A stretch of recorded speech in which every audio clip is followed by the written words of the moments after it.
Welcome back to Outside Views, the place where we cut through the noise of British politics with a chainsaw instead of a butter knife.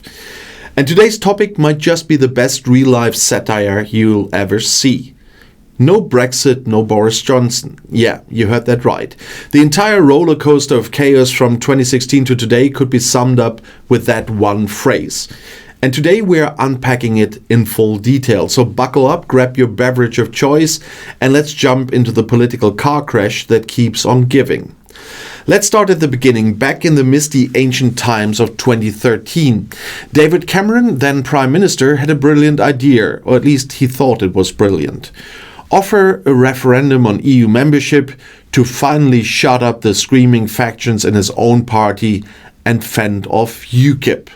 Simple, elegant, stupid. Because when you gamble your nation's future just to placate a few backbenchers and a purple tie populist, what could possibly go wrong? And Cameron wasn't some raging Eurosceptic. He was a small EU Eurosceptic, mildly annoyed at Brussels bureaucracy, but fundamentally pragmatic. He didn't want Britain to leave the EU. He thought a quick referendum would crush the dissenters, solidify his authority, and keep the right-wing tabloids happy.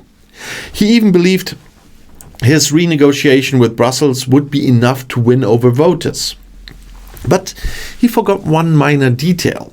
Never ever underestimate the British public's appetite for self-destruction when given a binary choice. And fast forward to June 2016, the referendum happens. Leave wins 52% to 48%. Cue political earthquakes, market collapses, and Cameron walking away faster than you can say, "This wasn't my fault." Exit stage left. Now here's where things get spicy. Brexit wasn't just a political event, it was an ideological bloodbath. The Conservative Party immediately imploded. The moderates were shell-shocked, the hardliners were drunk with victory, and the leadership contest quickly turned into a grim reality TV show without the catchy theme music. Enter Theresa May, the Remainer who promised to deliver Brexit. It was like hiring a vegan to run a butcher shop. And her strategy? Brexit means Brexit. Clear, decisive, and completely meaningless. Negotiation after negotiation, delay after delay, rebellion after rebellion. Her withdrawal agreement was shredded by her own MPs like an old Tesco receipt. 3 times. Because if there's one thing the Tory backbenchers love more than Brexit, it's stabbing their own leaders in the back. And meanwhile, the European research group, the ERG, turned into the party within the party. Hardline Brexiteers like Jacob Rees-Mogg strutted around Westminster like they owned the place. Because thanks to Brexit, they kind of did. And May's authority evaporated faster than British sunshine. And when she finally resigned, it wasn't a dignified farewell. It was the political equivalent of being pushed off a cliff while the crowd cheers. Which brings us to Boris Johnson, the man, the myth, the walking hair disaster. Without Brexit, Boris would still be writing lazy columns about bendy bananas and Brussels bureaucrats. But Brexit was his golden ticket. He latched onto it, painted a big red bus with a fake number about NHS funding, and rode the populist wave straight into number 10. No Brexit, no Boris. It's that simple. And Boris didn't just inherit the party, he transformed it. Moderates were purged. 21 Tory MPs were booted out for daring to oppose a no-deal Brexit. Grandee MPs with decades of service? Gone. It was a message to the party. Loyalty to Brexit above all else. Forget pragmatism, forget governance. Brexit was the new religion, and Boris was the high priest. Under Boris, the Conservative Party wasn't a broad church anymore. It was a Brexit cult with increasingly extreme litmus tests. Support Brexit loudly and enthusiastically, or find another career. Forget competence, forget caution. All that mattered was Brexit purity. In the 2019 general election, Boris promised to get Brexit done. Voters bought it, the red wall crumbled, and Labour strongholds turned blue overnight.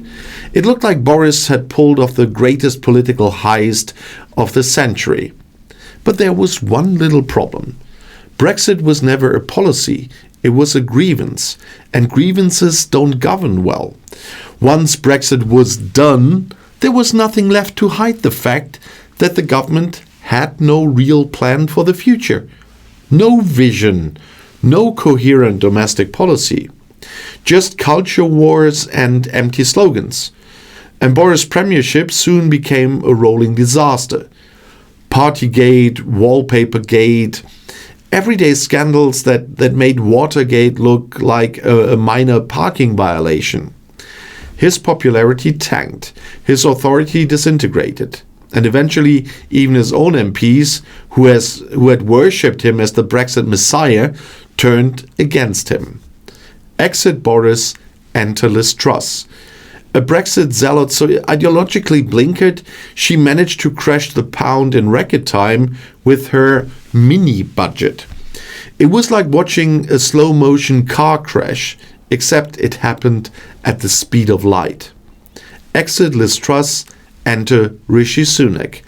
Another true believer in Brexit, but this time with slightly better tailoring. Still, no amount of tailored suits could hide the fact that the Tories were collapsing faster than a cheap deck chair. And today, the party sits humiliated in opposition, clinging to 121 seats, with a brand so toxic that even Reform UK is starting to look appealing to some right-wing voters. And here's the real kicker. Brexit didn't save the Conservative Party, it destroyed it. The promise was simple. Brexit would heal the divisions, reunite the country, make Britain a global power once more. And the reality? Brexit deepened the divisions, wrecked the economy, and turned the Conservative Party into a hollow shell of its former self. And today, most Brits think Brexit was a mistake. Polls show a growing regret. But the Conservatives? They cannot admit it. They are trapped by their own mythology. And if they admit Brexit failed, they admit the entire political project failed. And they just cannot do that. So instead, they stay silent. Or worse, they double down. Talking about woke nonsense, banning things nobody asked to be banned, and obsessing over migration numbers like a broken record. And meanwhile, Labour moves closer to the EU. Tentatively, carefully, but steadily. And if Labour does inch Britain back towards Brussels, will the Tories explode into Brexit rage once again? Probably. Because if there's one thing the Conservative Party loves more than losing elections, it's fighting the Brexit wars over and over again. No Brexit, no Boris Johnson, but also no Brexit, no collapse of the Conservative Party. Brexit wasn't just a national tragedy. It was the slow, spectacular suicide of a political party that used to pride itself on pragmatism, competence, and winning elections. Today, the Tories are none of those things. They are a cautionary tale, a ghost ship adrift in a political sea they no longer understand. And that, ladies and gentlemen, is where Brexit has left British conservatism. So, thanks for joining me today on Outside Views, and if you enjoyed this brutal but necessary autopsy of British politics, make sure to like, subscribe, and hit that notification bell. We'll be here to keep giving you the views from outside the Westminster bubble. And until next time, stay sharp, stay curious, stay skeptical, and remember, when politicians promise simple answers to complex problems, it usually ends in disaster. See you soon, and the next video is already right here in the end screen.